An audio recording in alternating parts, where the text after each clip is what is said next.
Impulse speed roundtable. Does that mean we just talk slower? No, that was actually from last time around. So we don't have. We took it out. We literally don't have anything yet. So I'll be coming up with something as the episode goes along. All right, we need a good thumbnail, so everybody do your best, Kirk. Oh, hold on a second. I don't have that. I think I'm going to open up a sushi restaurant called Kobayashi Maru.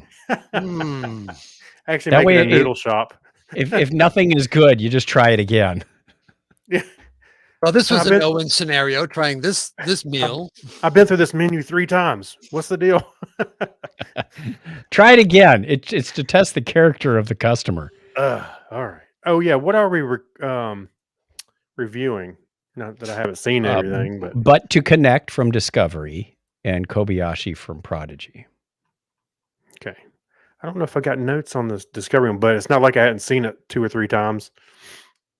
Yeah, I watched it by myself, and then I watched it with Kim, and then I think I even watched it again. So I think I'm covered. But to connect, he said connect. Podcasting, Technorama. Nope. Do we have any banners or anything that we need to put on there? Topic is Trek banner. Follow us on Facebook or something. The topic is Trek. Episode 106 in draft. There we go.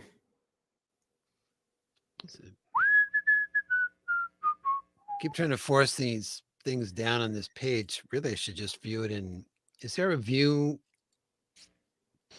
Yeah, if I don't view my page in print layout, then there is no pagination, right? Yes, that would stand to reason. Oh yeah, there's an editing and then there's a viewing.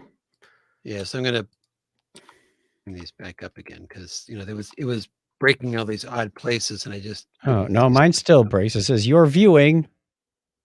It still has page breaks. Yeah, the viewing mode is nicer, but yeah, you're right. It still has page breaks. Well, no, I've got it up in. I just viewed it. It says view in page layout. So uncheck page layout. Uncheck print layout. I'm actually you just get you get. I'm using the viewing mode, and under view remove uncheck print layout. And that's what we just said. You were telling us what we just told you. I'm just. You know what else you can do? You can go into the view menu, and you can uncheck print layout. Well, and you know what? If you go back to editing, you can. If you go back to editing, you can type. What? Now that's crazy talk. I can't have any more of that.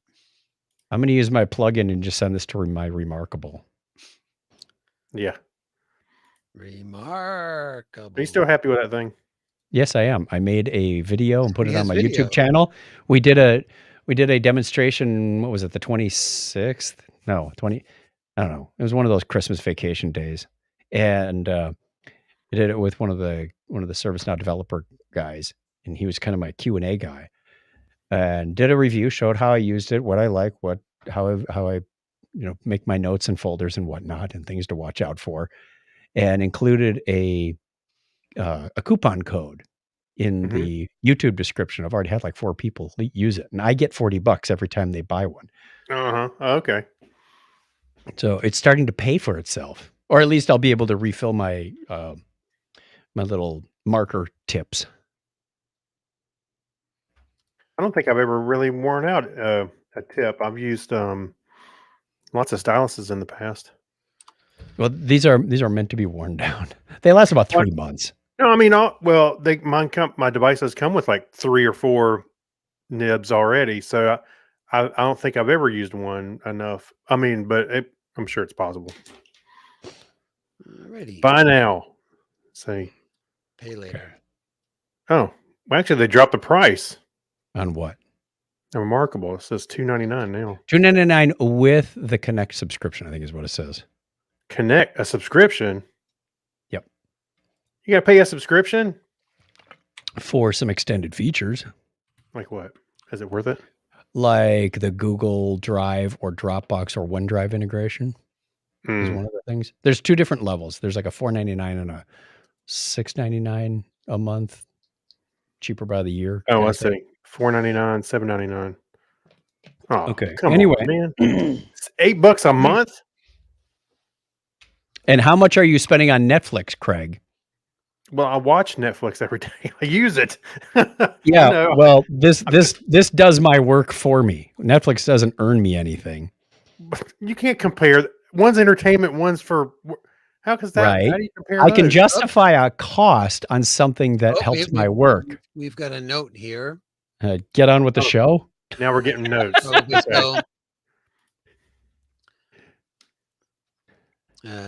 Check the tape. Chuck's prediction said Picard 2 will not be based on a familiar trope like time travel, Klingon alliance, mirror universe, and went on to say it will not be based on something familiar. Or did I say it was? I can't remember my own prediction. I have to go look it up. Well, Davey did say check the tape. Check the tape. All righty. We should, speaking of getting on with it, we should get on with it. By the way, that is listener Diane, in case you're not unaware. Oh, is it? Okay. Yes. All right. Yeah, the username put me in. Thank you for joining us. Okay, then we are starting to record in 5, 4, 3, 2, 1. This is The Topic is Trek, episode 106 for Friday, January 7th, 2022. Coming up in this episode, we mark the passage of time. Picard and Data get small, and we bounce back and forth between the Alpha and Delta quadrants like it was child's play. All that and more right now on The Topic is Trek. The never-ending scenario.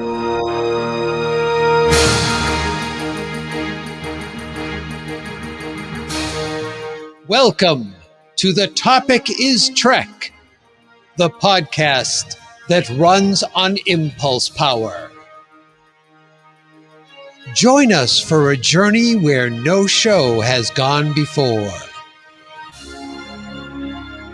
If it has to do with Star Trek, there's a good chance we'll talk about it sooner or later, because on this show, the topic is Trek. Engage already. Well, hello, everyone, and welcome to another thrill-packed episode of The Topic is Trek. I am one of your co-hosts, Clinton, but I certainly cannot do this show by myself, especially when I have co-hosts. So, beaming in to join us, as always, from parts unknown, with his new catchphrase that all the kids will be TikToking about tomorrow, it's Mr. Craig. Is that your final answer? Is that your final answer? Is that an answer? Is that a question? Maybe they'll be doing it on Friendster or something. I don't know. Something not TikTok for that one out. But something tells me Regis beat me to it. I think so. Yeah. And also joining us from other places unknown, I guess, is Mr. Chuck Tomasi. Permission to come aboard, Captain. Granted. Well, first of all, Happy New Year to the both of you. Yeah, Happy New Year to you and to you, dear listener. And welcome to 2022. All right, good night. A year that has so many twos in it, we don't know what to do with ourselves. Yeah, it's going to be another interesting year. Let's hope it's interesting in a good way. Well, one thing that'll be interesting is that we will have, I think, for the first time ever, we will have 5 Star Trek shows having some sort of premiere in 1 year. Like a season premiere? Or... Well, I mean, we have to say, like, Prodigy and Discovery were already... They were already running. Already running, but we have new episodes coming out. So those two, plus we will have Picard, Lower Decks, and Strange New Worlds. All right. So you know what? I remember, was it Alex Kurtzman or somebody, one of them over there were saying they didn't want to turn CBS All Access into a 24-hour Star Trek channel, but they sure are doing a good job of it. Indeed. Yeah, we don't want to be hemorrhaging cash. Right, because the as you recall, last time around when we were talking about it, that Discovery was the #1 show, original show that Paramount Plus had. So I'm well, it sure was the only show that they had. Well, we also had Lower Decks and Picard and so forth, but no, I mean I was kidding because I think that was their only original show there for a little bit. oh well, at the beginning it certainly was. There was Yeah. when it was CBS All Access, there was very little that was original on the I mean, they had other CBS shows. Right, you know. but those were airing shows that were also on CBS. Oh, I see what you're saying. Yeah, that it was the ones we cared about. On the, That's what we're talking about. There's the distinction there. The ones we cared about. Yeah. Yeah, I'm not going to get into that. All right, but something we are going to get into, and we're also going to reference it, I think, a bit later on when we start talking about the episode of Prodigy. But we're going to check in with Charlie right now and see if it's okay to start our subspace chatter. What do you say, Charlie? Yeah, what say you, Charles? You don't need all that subspace chatter. Predictable. Like clockwork. It's nice that 2022 doesn't change Charlie at all. Hey, by the way, he's still as bright, cheerful self as he was in 2020 and 2021. Yeah. By the way, before we get started, one thing, I don't know if you put it in the show notes because I hadn't seen it since you changed it. One of the things I noticed this week, and I brought it up on Twitter to Paramount Plus, I saw some people on Reddit were complaining about some missing episodes. Now that everything's consolidating, all the series are consolidating on Paramount Plus. Some episodes were missing, like in Deep Space Nine. Literally, it went from episode, I think it was season 4, episode 12 to 14. There was no 13 episodes. Did they identify what the episodes? Well, 13's a bad, unlucky number. Maybe they just skipped. I don't know. I didn't go look it up, but I just know that I saw it for myself, and then they were mentioned some other series that were also missing episodes. So I pinged them on Twitter. I haven't heard it back from them, so I imagine they'd want to. Yeah, well, I ask about which episodes they were because there have been shows that have pulled episodes from streaming because they feel like the subject matter really is no longer appropriate, and so it just disappears. Like going to the second shap. Please pull that one. Yeah. So there was, well, so I don't know which episodes they are, or if that's the case, or whether it's just some sort of glitch in the system, which probably is going to be more the case. It's probably just a. Yeah, here you go. Season 4, episode 12, and it goes to 14. So DS9 episode, or season 4, episode. Well, you're looking for that. Why don't we get on with the stories? Yes. Okay. So anyway, I just thought it was interesting. I'll let you on. All right. So Chuck, why don't you take us away with story number 1? If you were looking for a way to figure out how old you are, I know that's something I'm often wondering. Think about the fact that this week marks the 29th anniversary of the premiere of Star Trek Deep Space Nine that Craig was just looking up. To help celebrate, GalaxyCon is holding a virtual meet and greet with several members of the cast on January 8th at 2 p.m. Eastern, which is, the day after we release this show. So get moving. Scheduled to be in attendance are Terry Farrell, Armin Shimmerman, Jeffrey Combs, Andy Robinson, Sirach Lofton, and Nicole DeBoer. Yep, 2 Daxes for the price of 1. Woohoo! We have to link. We'll have a link in the show notes for episode 106 over at thetopicistrek.com. New year, new bell. Ooh, very nice. Very, very nice. And speaking of new, Trek licensor XO6 has released their first 2 12-inch Star Trek First Contact collector figures. Captain Jean-Luc Picard and Commander Data. Are they related to Exocomp? Exocomp. That's right. Actually, I almost said that. Each figure comes with accessories including hand phasers, phaser rifles, communicators, and tricorders. And Kung Fu grip. Yeah, and Kung Fu grip. Possibly. Yeah, maybe. The figures also come with swappable hands. Kung Fu grip. Well, Data kind of goes unspoken there. He's an android. He just has swappable parts in general. Yeah. Different for different poses and to hold specific accessories. The data figure even includes a second Borgified head.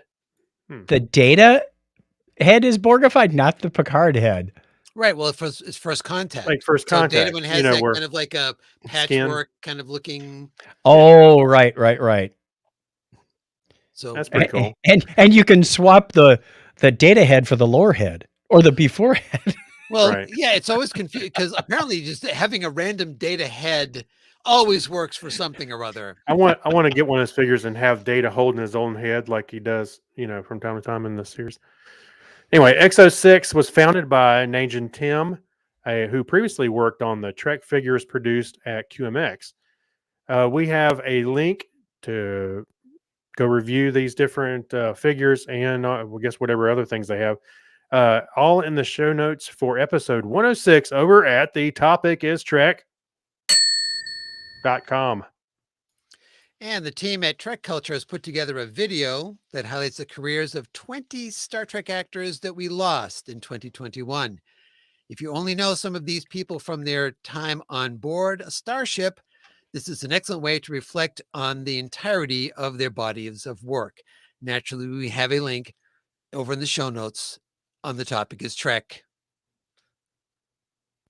Well, it was working. Sorry, I was looking at the thumbnail. It's a YouTube video, and the thumbnail is Christopher Plummer. Yes, and that's what the reprogrammable matter didn't make the bell fast enough. Well, we'll fix it in post. I reprogrammed it into a soft little plushy dog. All right, no, Tendy tried that. Don't do a dog. Anyway, actually, I think he hit the button and then Zora disappeared. Oops, wrong button. Zora's got some mean emotions. We'll talk about that later. Yeah. And in news from Vulcan, Alberta, Canada, there is still no Trek news coming out of Vulcan, Alberta, Canada. But if you were wondering about, well, what happened in the past year in Vulcan? Well, I have a link to a year in review, courtesy of the Vulcan Advocate, and you can check that out and find out everything that happened in Vulcan. His spoiler alert, it didn't involve a lot of Trek this year. Because every time it came up, it was like nothing of interest happened in Vulcan, Alberta, Canada. And the Vulcan Advocate, isn't that Michael Burnham? Yes, advocating for the Vulcans, absolutely. They're going to change that to the Navarian. I was just going to say they're going to have to change the name of their town in about 1,000 years. Yeah, 1,000 years. That's a little Hamlet. That's actually in Vulcan, the Hamlet of Navarre. That's right.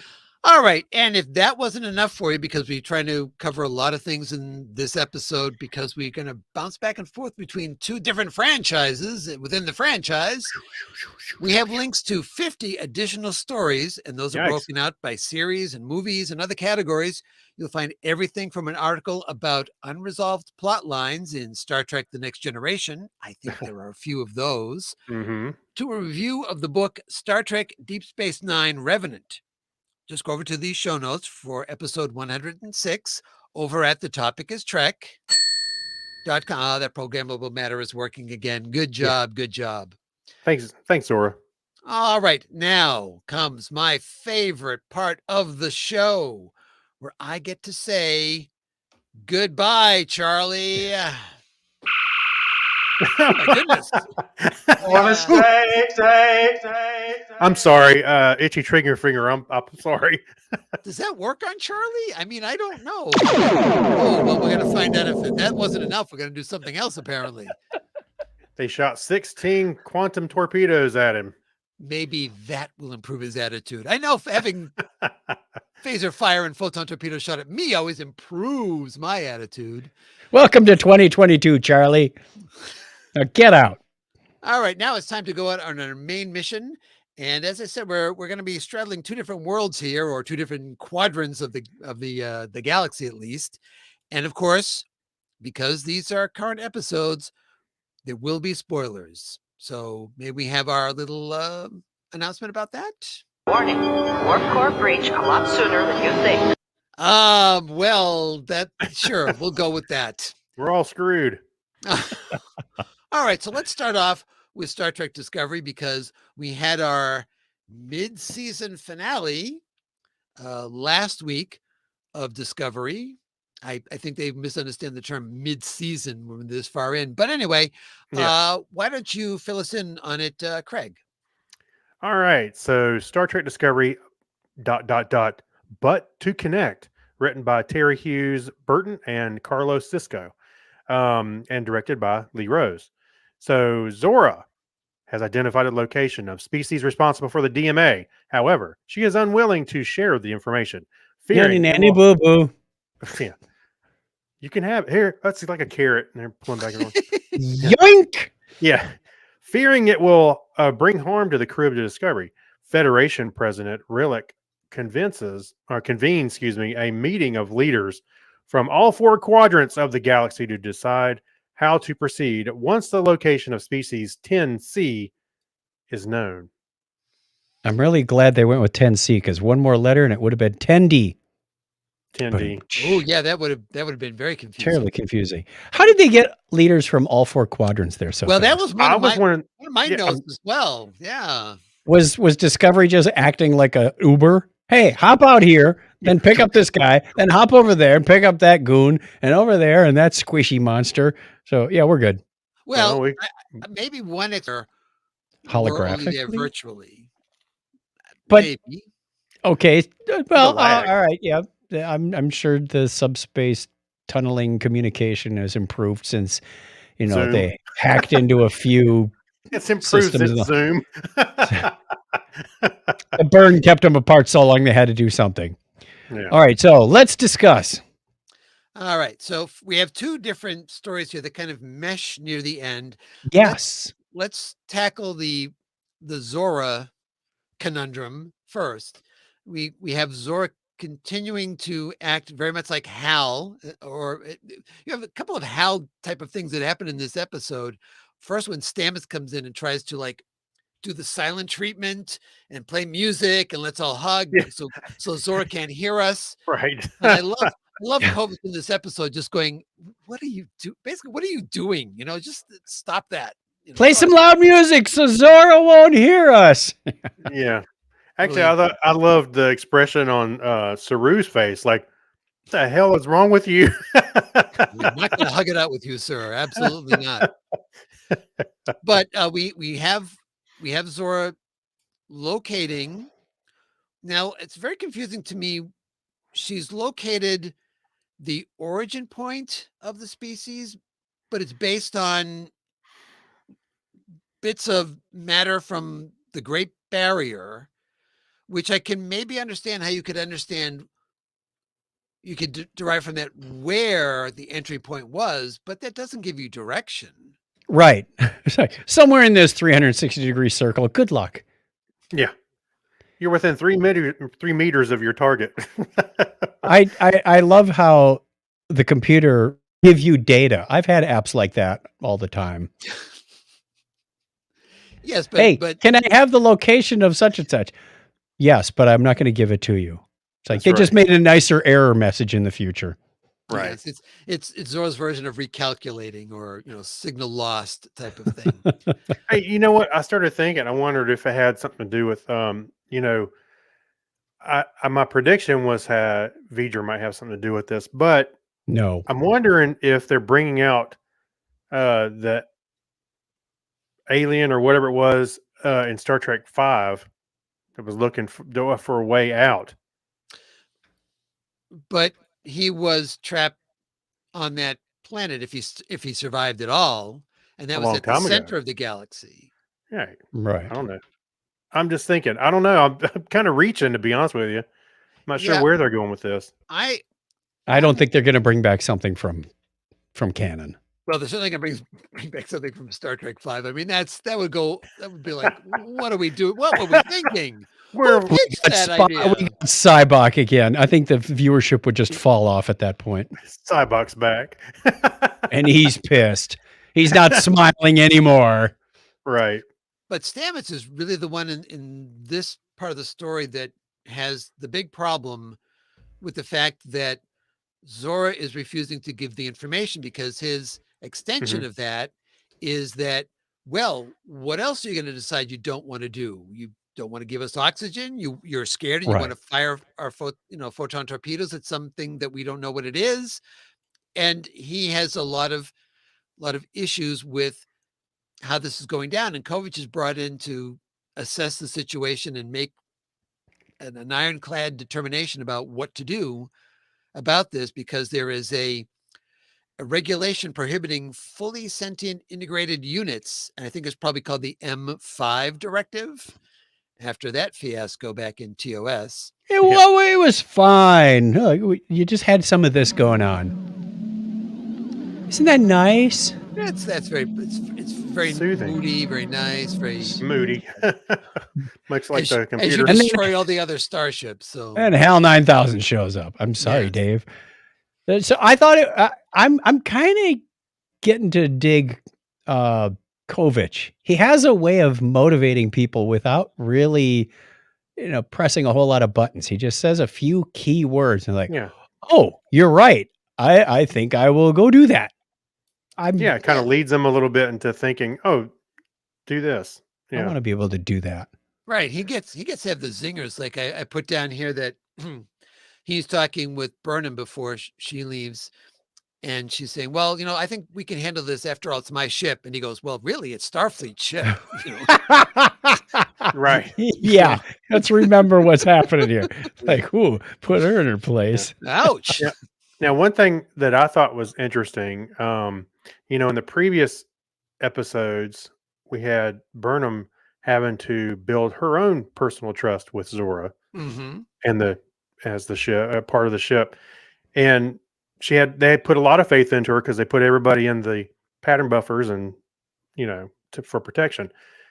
And then it was like, I got the feeling that the writer said, oh, wait, Burnham's got to be over here. So Stamets is going to stand in for the trust factor this time. And that's where, it was kind of shifted. And then you got him worrying about trust and trying to make the argument about, you know what I'm saying? So I got the feeling the writer shifted that for. The other thing I would say about that, though, is that I'm not sure if I see Burnham making the same argument that Stamets would make. Because she would tend to be optimistic about it. So I think someone who's a bit grouchier, like Stamets, kind of being the one that has the problem with how this is going down, I think does make sense. So maybe the pitch, if Burnham had been doing it, maybe they would have spun it a bit differently.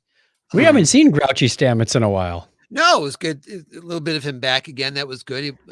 But it was like Stamets against the world in this case. I mean, everybody was like, hey, I want to speak for Zora. I want to do. And he was like, he was the odd voice out in that respect. And what did you think about the first solution that Zora had going, here's the kill me switch?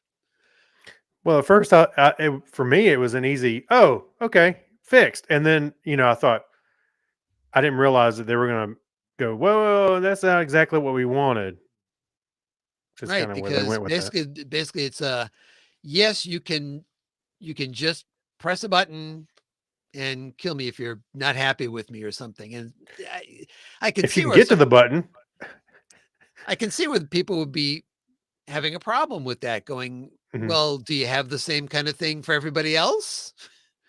Yeah. That's on the ship. But at that point, we hadn't really determined whether or not Zora was just sentient. Yeah, whether it's just software that had some vestige of some form of artificial intelligence, or what it was. Well, I went with the easy route, which I was kind of agreeing with Stamets for a minute. He said, "Oh, okay, well that helps some," and I went, "It does," and then the arguments went on and went, okay, yeah, maybe not. Once I was actually being swayed back and forth a little bit. I also like that they addressed the fact that when they don't need that button anymore, that device, they ask Zora to get rid of it. And she goes, well, it's not a really good device if I can destroy it.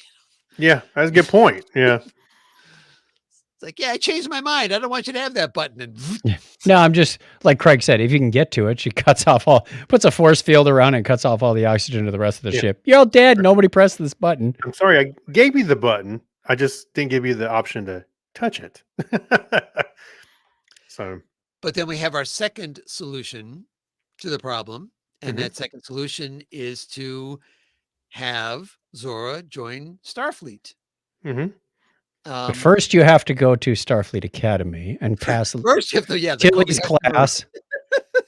Then, the ship's in dry dock while she takes class. That I would pay mine to see Zora take the Kobayashi Maru, and we'll talk more about the Kobayashi Maru. Oh, we will. If you thought Kirk hacked the program, right? Stand by. No, but I thought it was a good argument back and forth. I enjoyed that, and I think they did a good job with it at determining, ultimately determining she was a sentient being. And we got the readout.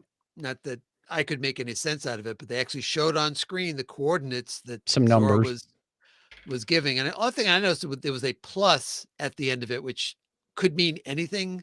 To me, it almost meant like, so like extra galaxy. In other words, like beyond. Look, you're thinking about it way too hard. Paramount Plus. Yeah. Oh, I see. It's a little in-show promo. I get it. It's a little inside baseball. Oh, okay. We're talking about Paramount Plus. So before we go to the next topic, I got a question for you. Does anybody know? Is there some story why Tilly has kind of gone to Starfleet and is off the show for a while? Is there something happening in Mary Wiseman's personal life? I'm not aware of anything. I haven't looked for that type of articles, but nothing in the regular articles that's come up has been about that. I have my own speculation. I think I talked about it when she left. That is it going to become sort of a backdoor pilot for the Starfleet Academy series they want to do? I mean, I have no idea why. So, but we will see her again before the end of the season. She stated that, and in a clip they showed, which was for the shows coming after the mid-season break, you see her at least in one of the shots of it. So she'll definitely be back, and she's in a scene with Dadmiral Vance, who's really being sidelined as well in these episodes. It seems like Burnham has everything to do that Vance should be doing. There's always that's true. I'd be here for this, and I want you here for that. And they got too many characters as well. You have to you can't focus on all of them all the time. Who's being paid for this show anyway? I mean, even on previous Trek iterations, you'd have about 4 or 5 characters that were involved in the story, and when there's more like there's more to the crew or whoever. So, and 2 of them were killed off because they were wearing red shirts. Yeah. Well, I'm keeping my eye on it because I think I mentioned at the very beginning of this season that I felt like when Vance's family came aboard, he seemed a lot happier and he wanted to go have dinner with them. And I feel like it was almost like a setup to go. He said in the first time they met in the beginning of the 3rd season that eventually he would go, be with them rather than retire. Right. So I just wonder if we're somehow figuring out ways to, but who knows? I don't know if that's true or not. It's just to write him off on my part. Meanwhile, back at the Hall of Justice, we had all those delegates talking about what should we do with species 10C. Well, first of all, could we have an auditorium or something, please? I mean, the setup instead of the cylindrical thing with a bunch of screens. Yeah, I thought that was weird. Wait, we had a big room that all of the Starfleet academies were in. Yeah, all 8 of them. Yeah, and there was like so much room. Why did everybody just go stand or put some chairs in there? We've got the space because this is more fun for dropping water balloons. I guess. So don't turn off the gravity, otherwise they're going to come right back at you. Yeah, I didn't understand. And they're all underneath, obviously the awning, if you will. They can't see anything from where they are, and I don't know. Bad design. Bad design. Well, they could see the hollow screen in the middle of whoever was speaking. It was kind of like a concert from the back and seeing just the projection of the artist you're supposedly paid money to see. this felt like a clear abuse of technology and Zoom gone wrong. But anyway, Tarka says he's got a plan. Oh yeah, he's got a plan, but he's also got a motive, which seems to come out of left field. So his plan, which we kind of figured out was going on, is he wants to put this device at the center of the DMA, and that will destroy the it's going to destroy, I guess, the ship, the thing that, but it's not going to destroy the power source, which I'm not sure why they're separate, but he wants the power source. And if the side effect is that gets rid of the DMA for this universe, that's fine. You know, he's happy to do that as well. Except that he wants to use isolytic weapons, which were banned by the Khitomer Accords and could render that sector, what was it, unwarpable? Well, essentially, he wants to do a cascading subspace burst, and that could, you know, really mess up subspace and possibly have other effects very similar to the burn. And I'm sure nobody wants to be going back to any more of that. Right. Thank you. Right. Well, it could ring the dinner bell for whatever the species is on the other end of this thing too. Yes, that's true. That's true. But I'm not, part of me is not buying his little story, because he uncharacteristically went from being arrogant to all of a sudden opening up to Book. Mm-hmm. And I think he's using Book. Could be. For whatever reason. That's a good observation. Could he be. He may be wanting to destroy it, but I think he might, I have a feeling he's playing everybody because he wants to do something else. I don't think he's part of this. Ultimately, I don't know. Yep. Right. Well, he certainly has gotten under Book's skin. I'm not surprised that Book, if that was a bait, I'm not surprised Book took it. That I was starting to feel vibes about Burnham versus Book earlier in that episode. And then when he just took off and said, the heck with it, I'm going with the blow him up plan, that didn't surprise me at all. Yeah. And we have the president of the Federation apparently really desperate to have Earth back in the Federation in this thing. So she seems to be like, well, you know, they're being a little warlike, but yeah, cut them some slack. You know, they're cool people. You know, just I really want them back in because my mom is like from Earth and stuff. And yeah, I don't know. It seems like a bad excuse to invite Earth back in is because one of your relatives has ancient relatives there. It was an ancient relative. What, even like her mom? I think was it like her?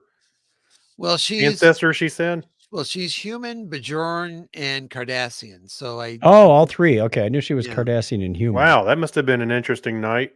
Indeed. The prophets were kind that night. I'm not going to say anything about wormholes. No. Stop that right now. All right, I do have one big no for this show, and that's when Saru is, he's made friends with the president of Navarre, and he's handing her this plant and says it should thrive well in the sun. Did he just give her an invasive species? This thing is going to take over Navarre and choke out every. When she goes through customs, they'll just remove it. That's right. Just say, I'm sorry. Where did you get this? No, we don't. No, you can't import that. Yeah. Is this vegetation? This is a fruit or an animal? No. Logic would dictate that you need to leave this behind. Yeah, but you can see some obvious romance here going on. Oh, really? I hadn't noticed that. I just clued in on this last episode. Can't you? As he's handing her the plant. Oh, no. We tried kudzu once, and it didn't go well. Yeah, here, have it back. And we get to see. So when, my first note here is when they go onto Book's ship. Apparently, rather than leaving a post-it note, if Book goes someplace, what he does is he puts grudge on Discovery, and that's how you know Book is gone. You know, there's words around. Take care of my cat while I'm gone. I did like that exchange with Zora. Zora, where locate Grudge? He's about 3 feet away from you. Yeah. I know that. Thank you so much. 5 meters. But then we get to see this next generation spore drive. Mm-hmm. And I don't know how they tested it because they didn't. Well, I mean, it would have had to been either Stamets or Bookdeck as the navigator. Exactly. And Stamets, as we know, has never heard from these people, and certainly Book was not there doing anything. So how that's what kind of clued me in too with Tarka's playing Book. Oh, by the way, I've got this that you can use, the spore drive. I think it's all a little too convenient. And it's I think he's playing Book for his own means. So I think he's actually the villain. Okay, well, we will after the break is over, as we know, in February, when the show comes back. February 10th actually is when it's Discovery will be coming back again. Can I pay for Paramount Plus and go ahead and watch the rest of the season? Yes, that's the super secret level that you get to do that. We also say goodbye to another cast member, if you will. Is Gray going away? Gray is going to go to the Trill College. I think that's temporary. I don't know if that's permanent. Is it? Right. Well, I've got a prediction that I came up with that I mentioned last time. So he's got to come back. Otherwise, that doesn't work. Because I thought it would be good to come back as the counselor to take that away from I thought so too. I thought. Yeah. I remember you saying that. Yep. All right. So we will. Any other thoughts on Ellipse, but to connect? Anything? I thought Stamets dodged a bullet because Kovich was talking about reassigning him. Yes. And then, when everyone else was fine with it, and just maybe that's what snapped him into shape and goes, we got to find another way out of this because I don't want to leave. Yeah. And we get to find a running Federation count. If you want to have on the big board, Federation count, 60 worlds at this point. So says the president. 60. Yeah, I did have that question, like you already brought it up, about how did they get there from all the other quadrants? I think we're going to need some more stars on the flag. We were down to 5. I'm going to leave my world for years and come back and let you know what they said. Matter of fact, I have to predict years before this meeting that it's going to happen. So I'm not just penciling it in. Right. So, I mean, for crying out loud, generation ship to get to this meeting. How long was it going to take Voyager originally to get back? Like 70 years, I think, something like that. Yeah. So, which may be a good segue into the next episode, because if they've got a protostar drive, it only would have taken them like a day and a half. Right. Because so we're switching gears now. We're going to be talking about the next episode. And so why don't we get the intro on that first? Chuck, you want to lead us into this one? You bet. This is Star Trek Prodigy. The episode name is Kobayashi, written by Aaron J. Waltke, and also serving as an executive producer on Prodigy. Waltke has written several episodes of season 1 of Prodigy, including the 2-part pilot. He previously worked on the Troll Hunters Tales of Arcadia animated series, where he worked with Prodigy creator/producers Kevin and Dan Hageman. This is directed by Alan Wan, and Wan has a long history working on animated TV series, which stretches back to the 2000s Men in Black, the series. He's also been in the director's chair several times, starting in 2006. This is his first time directing an episode of Prodigy. So here's our short show synopsis. There's a tongue twister for you. Yeah. Wishing to prove his worth as a captain, Dahl takes on the no-win scenario, which we're all familiar with, the Kobayashi Maru. Rock Talk is worried when Zero ingests photon grenades. No, not Zero. That's Murph. Murph ingests photon grenades, yes. And Gwen attempts to solve the mystery of the hologram Janeway's restricted computer memory. So we find a few mysteries. This was a jam-packed, short little show. It was. They put a lot into these, like 24 minutes. And a lot of characters. Yes. So do we want to address the the elephant in the room, if you will. We even had a flashback in there. I'm like, wow. Hey, wait a minute. That's right. So first off, I thought it was funny that Dial was playing that Riker game. I forget the name of it with the little horns. Oh, yes. It's called The Game. The Game. That's all I said.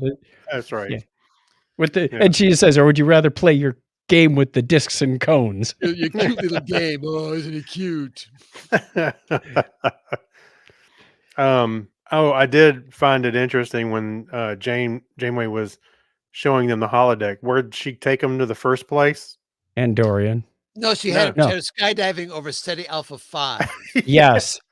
What a great place to go skydiving. I mean, once again, this show, like you go down and you find out that the planet, has shifted its orbit and there's all sorts of issues. And now you're skydiving through space? No. That's Steady Alpha 6 exploded. I was going to say, was that before or after 6, the 6 incident? No, and the Dracula. The whole thing. I'm sorry, you're gonna say the whole thing. Dracula and what was the other one? One of her novels. Yes. Yeah. Yes, that's right. It was. This was on the level of Lower Decks as far as throwing in canon reference. I think they upped the game here because we had representatives from TOS, from Deep Space Nine, yes, from TNG. All mixed together with voices. And it was on, I won't say Enterprise, but it was on a Galaxy class bridge. Right. It was definitely on a Galaxy class. In fact, we get to see, for a very brief moment, we get to see the exterior of the Galaxy class ship. Yeah. It did say NCC 1701D. It was the Enterprise. Now that you mention it, it was the D. So the obviously many of those actors have passed away. They were using audio clips. I feel sorry for the poor sap that had to edit that thing together, but you could tell at first I went, wait, they must be using audio clips. Very cleverly done. I couldn't place the first few episodes or movies or wherever they were from, but as it went on, you could obviously tell Spock was jumping all around. They even had one from, the JJ verse. They had definitely all sorts of ones in there. But yeah, I think that was my problem with it, is that I put out a tweet earlier today that actually got a like from one of the executive producers going, really? I know that this was an impossible ask. Oh my gosh. And the fact that the audio engineers didn't just sit at their consoles and cry, that they actually made this work as best that they could. Please write the script around whatever we can find. Yeah. Because I have visions of I was saying to Bonnie, I have visions of the writers coming in to the audio people going, well, look, we found you the episode. And the audio guy is going, that's great. Where is the source audio? Unless, I'm willing to bet. I'm willing to bet there's people out there that know the dialogue from all the canon stuff well enough to say, we should use this clip in here. And then they were working with the script writers to help build that dialogue. Well, I don't know about you guys, but a lot of those, hearing it, I can almost visualize where they're from. Oh yeah, several of them you could definitely recognize. Because I've heard it. We've all heard them a million times. Yeah. The one I had the most fun with though is you just take any episode and have Odo be grumpy. That works. Quark. I imagine writing it was probably more. That was the challenging part, right? You got to know which ones you want to use. But they have closed captioning on all these episodes. They can search for the words, and I'm sure they got access to the audio. But to me, it's not so much finding the audio. Like I said, it's cleaning it up. It's getting it right. As clean as you can. And the one thing I wish they had done, because you can only do so much with that audio, right? You can you can filter it, you can clean it, you can try to equalize them as best you can. Strip the music out from the background, which you could tell in one or two places had been done. They needed to add that to Crusher. Crusher was the only one, because she was obviously doing her dialogue new, that didn't sound like everybody else. So if you could have that kind of almost be the cheat that they all sound this way in the Kobayashi Maru, but you can't do it that way because Crusher doesn't sound that way. I thought it was interesting. The more I watched this, the more I thought that's a brilliant idea, because if you were in a simulation with historical figures, all you would have is clips of dialogue from those historical figures. So this worked really well from a standpoint of, let's patch together this montage of characters. At first, so it goes beyond just what the production crew was doing in, real space, in our space. But if you put yourself into the Kobayashi Maru and say, hey, let's get, Jackie Gleason. All you've got is Jackie Gleason clips to put in there, right? Right. Well, I liken that to the same thing that we do every episode of the show. 2 times in every episode of the show, we say something to Charlie and Charlie responds. Let's wrap this up, shall we? Not you, Sir Patrick. Sir Patrick, please go back to my show and we'll talk later about wait your turn. Please. But we're doing the same thing. Is basically you have existing audio. No, Eric's, please stop. Oh my goodness. And that's the trick, is to work everything together. And yeah, I think that you have lots of sound, but you have to find it so that what every character is saying makes sense with what Dal is throwing at them as far as the line goes, that the response works with it. I think that they all worked pretty well. At the end there, when it's just Spock though, and Dal, and Spock says 2 lines together, which are clearly from 2 separate episodes, and the audio quality changes drastically between those 2 lines, is when it starts to sound like it's just clips playing. Yep. And I wish what they had done at that point was have a line from Dal that interrupts that, so you have a bit more of a gap between the 2 lines. You can still use the 2 lines, to break it up a little bit. Yeah, have some space so they're not mushed right up against each other. You talk like you've done this kind of thing before. Yeah, it's amazing. You think? Working with audio, who knew it was so complicated? Yeah. So I appreciated the audio engineers just getting that script and going, you want us to do what? And whatever they were able to do with it. And I know people are going to argue back and forth forever because the internet about how well they did it, or could they had a sound alike, or blah, blah, blah, blah, blah. The point is that was the task, and they did what was asked of them, and they made it work as best as they could. And so I applaud them for that. Oh yeah. Actually, ultimately, I think it was fun to hear and see the characters. And of course, even like I said, visually, you can almost see where those clips were coming from. So I think it was kind of fun. It didn't take me out as much as, not enjoying it. I enjoyed it very much. No, I enjoyed it very much also. I thought it was brilliant. And then we have Dal doing the Boimler effect of attempting and attempting and attempting and attempting and attempting and attempting. And then we hear Thunderstruck by AC/DC, because that's, we got to turn up rock music to confuse our opponent. And we can't use sabotage because that's too obvious. I mean, I figured that was their nod to the Kelvin timeline, going, well, we can't use sabotage, but we're going to, do something else. I'll say, please, I like the Beastie Boys, but please, no, don't do that one again. You gotta fight. That was the thing about when they pulled the song out again in the Kelvin timeline. I'm like, is there not any more music in this universe that here's an alien who has a ship that crash landed? Her song choice is the same one as Chris Pine. Well, it's supposed to be a fun little nod. It's not supposed to, I mean, don't think too much about that. I think the problem that they had there was that everyone was upset. I know Simon Pegg was upset that they used that bit in all the advertising. So it's supposed to be like this fun little thing that just shows up. And it ruined the surprise. Right? Yep. So, I agree. We got Gwen's origin story. Yes, a very creepy origin story that she was not so much born as cloned, farmed, molded. And I didn't quite understand when they were saying that this violated the order, and I wasn't sure if the order was a directive or a species or a group. They just said the order. Define, it would be defying the order to have a child. Somebody somewhere said, no kids for you. But, I mean, who's to enforce it if he's the last one? Yeah, I don't know. Well, it also gives the writers a little bit of freedom. Well, not writers, but her character. So when she does find this out herself, that he's technically not her father, more like a clone. I guess he's brother.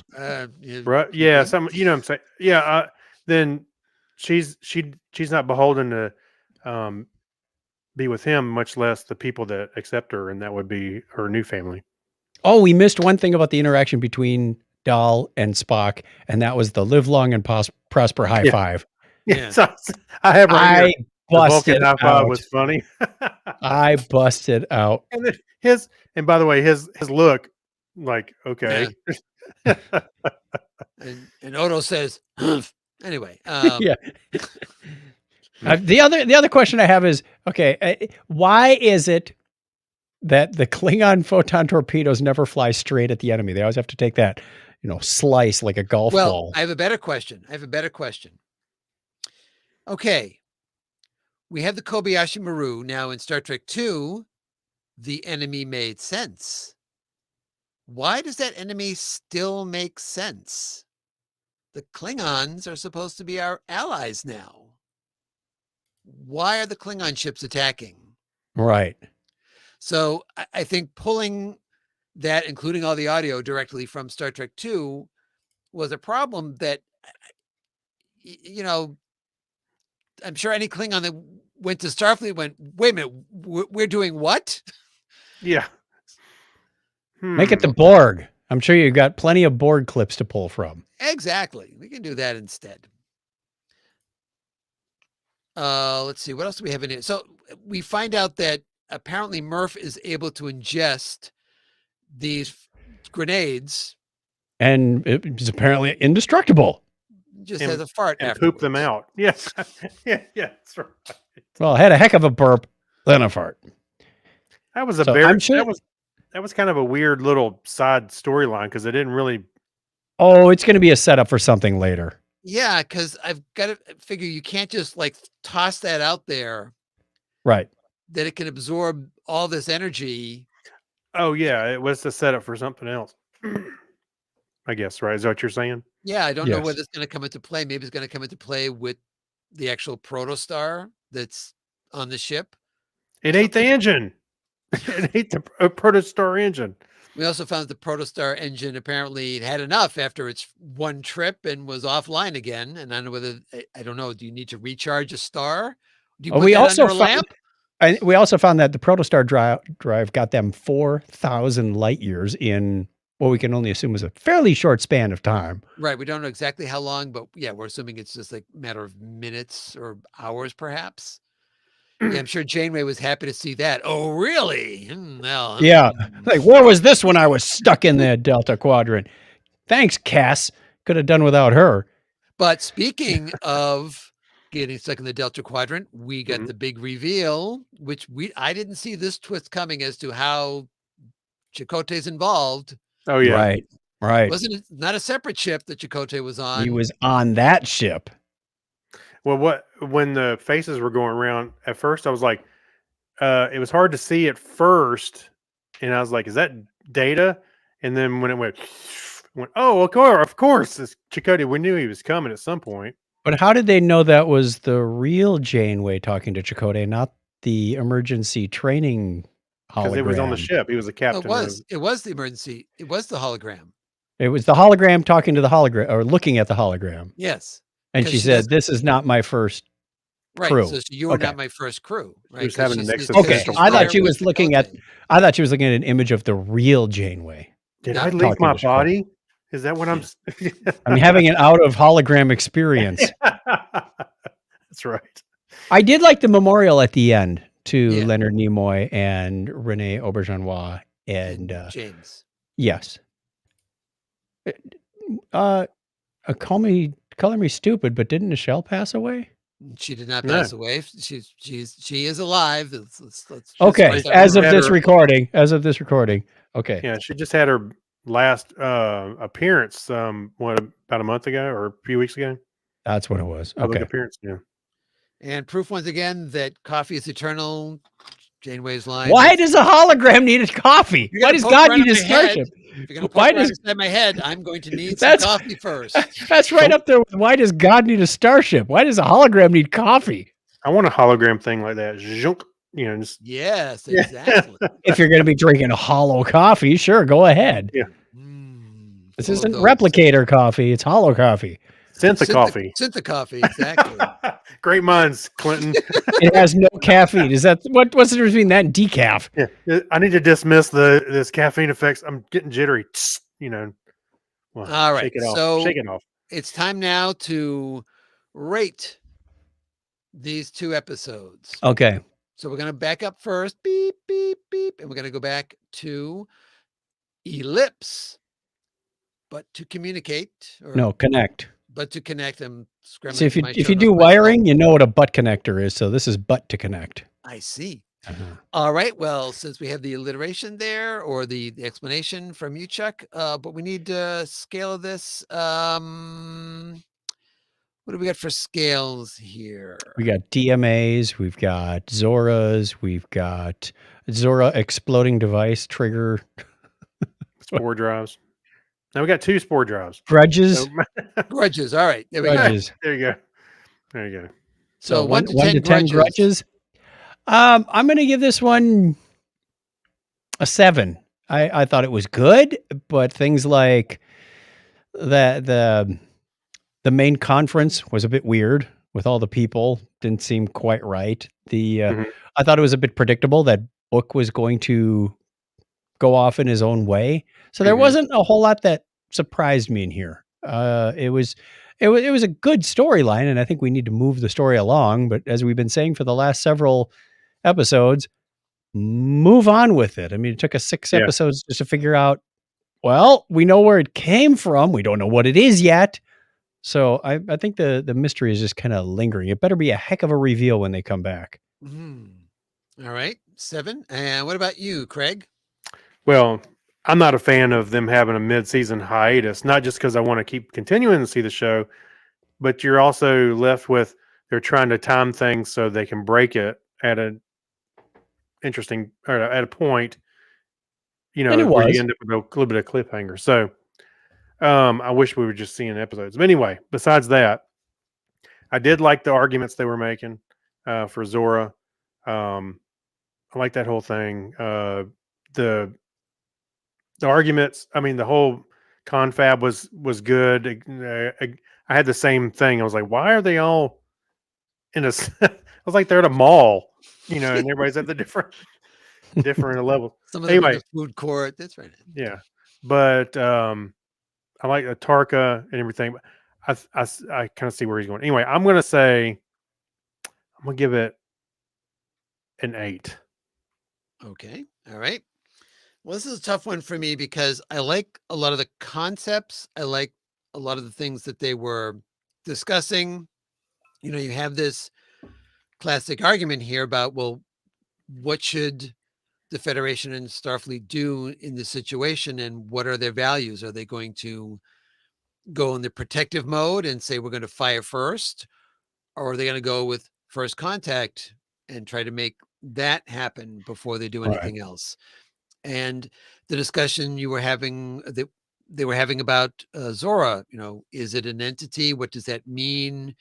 Where did that come from? I liked a lot of the concepts. I felt like they were slightly underwritten for me, and I think it was a side effect of taking those 2 stories, which probably should have both been A stories, rather than a dual A rather than A versus B storyline. They tied them together nicely. I thought when they did that montage, that was well done. Right. But I felt like you took a long way to get there. You kind of saw it coming by the time they were close to it. So I'm going to give it a 7.5 on that one. I felt like it it could have been greater than it was. Yes. And some of that was just logistics of trying to put that much stuff into the episode. Although we're going to talk about the next episode where they put a lot of stuff into that one as well. So that's so we're kind of split to 7.5 average for that one, I believe. It was hard. It was very difficult getting Kovic's voice dubbed into that dialogue because he's been dead for like 100 years. Yes. Well, I'm so confused. He did not have a credit at the end of either, and he just like Nichelle Nichols, David Cronenberg is still alive. All right. Yeah, right. But not Betty White. Did you see speaking of Betty White, did you see the meme with the Klingon on it? It said 2021 I mean this Klingon is going 2021. I think it was Gowron, that's what it was. You took Betty White on your last day. You have no honor. Oh boy. That's pretty good. But let's Prodigy. move on to Prodigy. We get diverted to our Betty White discussion. Okay, we're going backwards. All right, we're going to Kobayashi, and I will start off.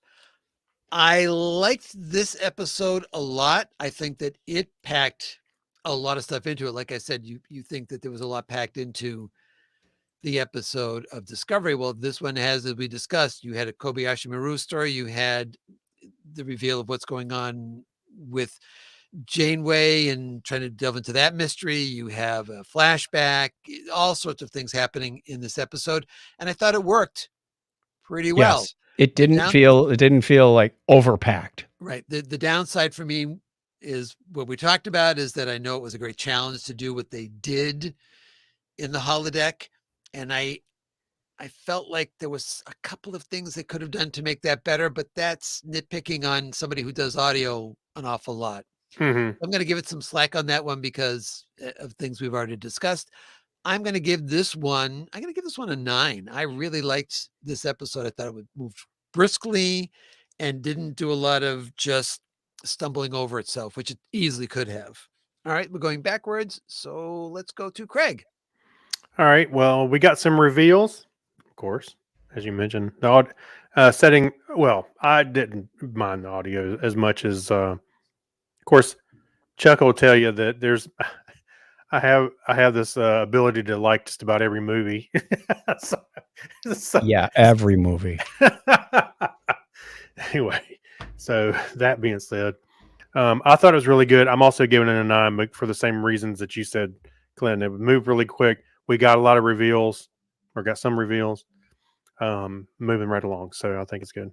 Yeah, we didn't mention earlier. We also got like Dal maturing a little bit through the Kobayashi Maru scenario. Hopefully so. Hopefully, I think he has. He had a little self epiphany. He needs to listen more than speak. Yeah. So I'm going 1/2 a point higher than you guys. I'm giving it a 9.5. I really, really enjoyed this. I want to revise mine. I'm just kidding. I can. No, I'm good. All right, there we have it. Very good, and very high ratings for that episode. Across the board, I think that's our highest of any show so far. All right. Let's go on to our Warp Speed Roundtable with an appropriate sound effect. Oh, let's do Warp Speed Roundtable. Warp Speed here. A TNG warp out, number 4. I think you need a wave of the protostar taking off. Yeah, we need that effect. Command functions are offline. And we're back to our regular show. But apparently we can't get it right now because command functions and such are offline. Right. All right, so I'm going to do a off-the-cuff Warp Speed Roundtable because I did not have a chance to get something set up ahead of time. So I'm going to, since we've talked an awful lot about it in this episode, I'm going to talk about the Kobayashi Maru. What about it? I'm for it. Do you think it should be beatable given enough effort to do it? In other words, in this episode, you mean the chaos theory? I almost saw what happened to Dahl is that after, I know this is jumping over into the Kelvin timeline, but assume the same thing happened in this timeline, that Spock had created the Kobayashi Maru and Kirk defeated it, that he went back in and said, well, yeah, if you defeat that part, then another Klingon ship comes along. And if you defeat that part and you're over on the other ship, you blow up the Enterprise. And it's like you could. He only blew up his Enterprise because he put his feet on the console. That was just a dumb move. But you wonder if there's something else that would happen. In other words, he makes it so that you cannot possibly win it. And does it reach a point where you should be able to, not cheating, which when I talk about cheating, and nothing Dahl did was really cheating. He played the system as best he could. He ended up destroying the Klingon ships, and the Kobayashi Maru was still intact at that point. So should you be able to win this thing if you really go at it? No. I'm just going to jump out there and say, no, if you could beat it, it wouldn't be the Kobayashi Maru. It has to be the Mobius strip of exercises. You won't be able to untangle it. It's a test of character. But at some point, it kind of loses its purpose because you have done everything. I know there's I did everything correctly. I don't know that your average Starfleet cadet is going to go at it, 140, 50 times whatever Dahl was doing to that extent. Because they wouldn't be able to monopolize the holodeck or the training simulator that long. So I think within realism, 2 or 3 times they're going to take it if they're stubborn. Well, let me put it another way. If it is completely unbeatable, right? Yes. You don't learn a lesson because there is going in, there's nothing you can do. So it's like, why am I bothering? Because I know there is no way for me to rescue this crew. That if you don't have that slight hope that you can possibly do it, and you get your hopes up, and then reality slaps you in the face, are you really getting the benefit out of it? Well, it's more of a test of character. Right. I get what Clinton's saying. Yeah. But if you knew you were scheduled to take a test this Friday, and there's no way you can pass, what would be your incentive to even take it? That alone would change your character output. Wow, we're starting to get into quantum theory kind of stuff here. By observing, by knowing the test is unpassable, do you change the outcome of the test? Right. So you go. Well, Dahl started to do that at the beginning. He was like, just turn around, let's go. But he didn't know it was unpassable until the end. I know, but when he said, "What's the whole point of this?" and then the computer answers. But the normal Starfleet cadet people are going to know that ahead of time, that the Kobayashi Maru is an exam they've got to take, and it's unpassable. They know what the purpose is already, and they know the outcome is failure. So how would you even approach something like that? Go, you know what? I think I can pass this. It's like, no, you can't. Right. You don't go in thinking you can pass it. Right. So if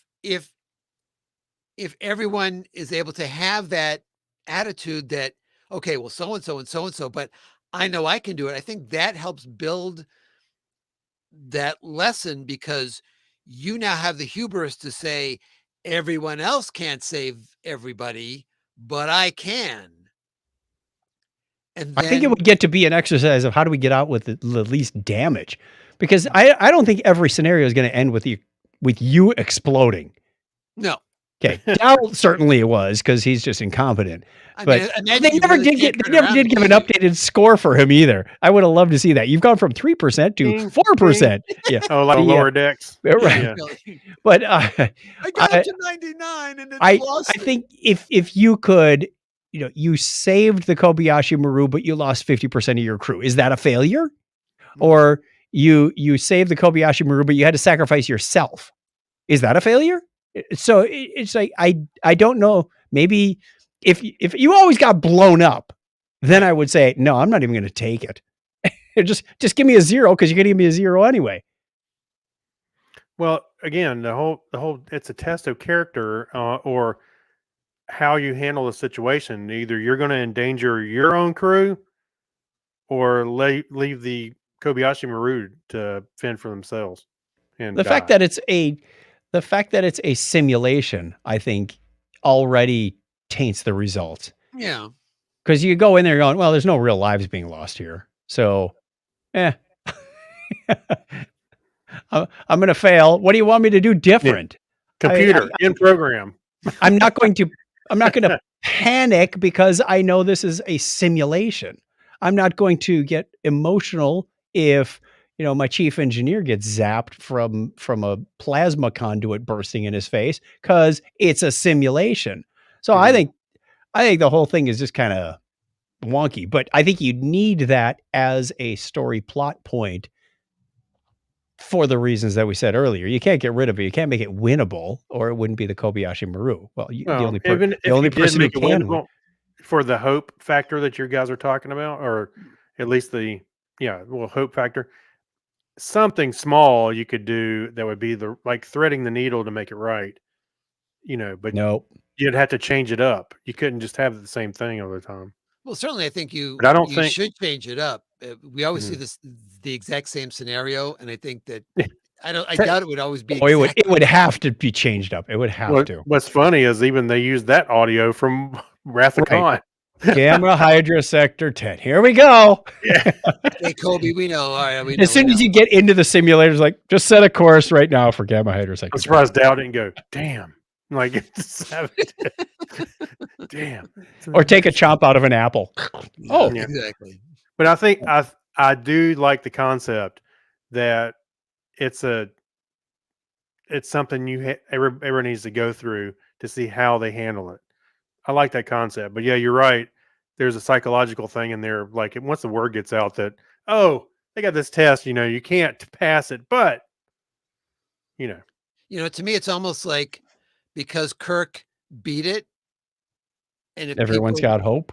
Yeah, everyone thinks, well, if he did it, I can do it, and so you go in there, kind of all pumped that you're going to be able to do this, and then you can't. And I think that's when it's supposed to hit you that I couldn't do it. I couldn't save everybody. Maybe he was supposed to beat it to give everybody false hope. To blow that illusion that it is not passable. That if one person can do it, maybe more could do it. It's so crazy, it just might work. Kind of like Ben Kenobi burning up Aunt Maru and Uncle Owen. But you need a Vulcan there so he can do the nerve pinchy thing. Yeah, through armor. So that's through armor. Yeah, Spock's gone up a level. I wrote that one off to this, like, well, they're all just holograms. It's not like he's really there doing it. It's just kind of, then Spock does this thing and people fall down. He's got super pinchy. All right. Well, that's it. That was fun. Because it's time to refill the dilithium chamber and warp on out of here. You can find me, Clinton, at Comedy Forecast, all one word with the number 4.com. No ding for me on that one, I guess. Yeah. You are in error. Oh, I got it. Right. What do I know about my own show? I don't know. Who speaks for you guys? Go ahead, Chuck. You can find us by searching for Technorama Podcast pretty much anywhere on the internet. You can find our website at chuckchat.com/Technorama. We do this show every Sunday night, or as many as we can fit into the calendar year, where we talk about news and nerdy news and science and space, and just have a bunch of fun discussion between me and Craig on Sunday nights. So look for us there, Technorama Podcast. Excellent. And hopefully next episode, we'll be talking about one show, 2 episodes of one show rather than this is getting to be very, very confusing, but we'll get through it. We'll get through it the next time on The Topic is Trek. All right. But for now, it's time to hit the theme, boys. If you like the show, please be sure to tell a friend about it and subscribe so you never miss an episode. We'd love to hear from you. Excuse me. Follow us on Twitter. Sure. Somebody take over quickly. We'd love to hear from you. Follow us on Twitter at The Topic is Trek. Visit our Facebook page or visit thetopicistrek.com. Until next time, on behalf of Chuck, Craig, and Clinton, and myself, and Dahl, and we won't get into that. Thank you for listening. And as we always say here on The Topic is Trek, don't Put on the red shirt. Socks. Wait, I am wearing red socks. Oh, crap. And some programmable matter stuck right here, and it was like... And that's a programmable matter stuck in the back of your throat. Yeah, I was going to read it. I just scrolled to the top of the show notes, and you said, "Can somebody read that?" I was like, "Oh crap!" Scroll back down. I lost track of where you were. Like, I think you already said we'd love to hear from you, but I'm going to say it anyway. That was fun. That's funny. We got last minute substitution for. Yeah, now batting for. Oh, by the way, that episode is Return to Grace. Dukat returns, stripped of his prestige, to escort Kira to a Cardassian conference about the Dominion. But an attack by a Klingon raider may give Dukat a chance to redeem himself in the eyes of his government. Well, I don't see anything in there that would, offhand, that would be. So I'm assuming it's just a glitch of one kind or another at the system. Dukat sexually exploits several sub. I'm just kidding. In the Me Too movement. Now batting for Clinton Alvord. Thank you, listener Diane. Yes, thank you. Thank you. A lot of fun. We actually had a live audience, and Gary joined us for a while. Yeah. So at this point, I think we're going to end the broadcast, and we a will. couple of Russian people did too. Talk to you all again in a couple of weeks. So thank you for joining us on the live stream. We're just going to do a little bit of closing the show business and get the file uploaded. And you should have that in your podcast feeds in the next few hours. Thanks to Craig's magical wizardry. Bye-bye. Bye.